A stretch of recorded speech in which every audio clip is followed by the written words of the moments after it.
Ceci est une synthèse des différentes étapes observées dans l'appareil génital féminin, du début du cycle menstruel jusqu'à la nidation de l'embryon. Les schémas suivants sont annotés et commentés par les élèves. Du jour 1 au jour 7 du cycle, l'endomètre est évacué, c'est les règles. Un ovule commence sa maturation dans l'ovaire, les taux de FSH et d'œstrogène commencent à augmenter. Du jour 7 au jour 14 du cycle, l'endomètre se régénère, les taux de FSH et de LH augmentent et atteignent un pic au jour 14 du cycle.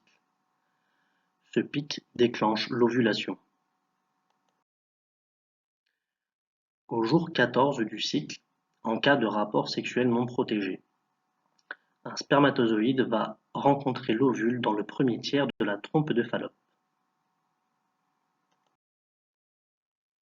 Au jour 14, en cas de rapport sexuel non protégé, les enzymes contenues dans l'acrosome vont dissoudre la zone pellucide de l'ovule, c'est la réaction acrosomique. Au jour 14, en cas de rapport sexuel non protégé, après la rencontre des gamètes, les pronucléi haploïdes fusionnent pour former une cellule diploïde. Et la zone pellucide se renforce pour éviter les polyspermies.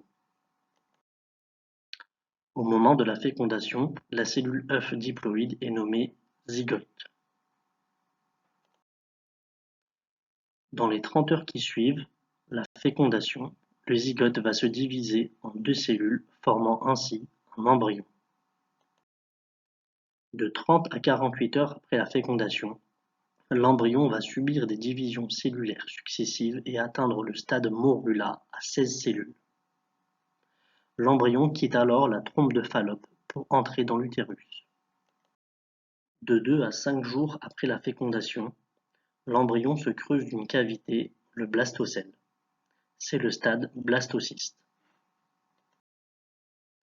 De 5 à 7 jours après la fécondation, l'embryon s'implante dans l'endomètre, c'est la nidation. Ceci a 2 effets. Le recrutement de vaisseaux sanguins dans l'endomètre, la spécialisation des cellules de l'embryon en 2 lignées. Une formera la vésicule vitelline, l'autre poursuivra son développement d'embryon.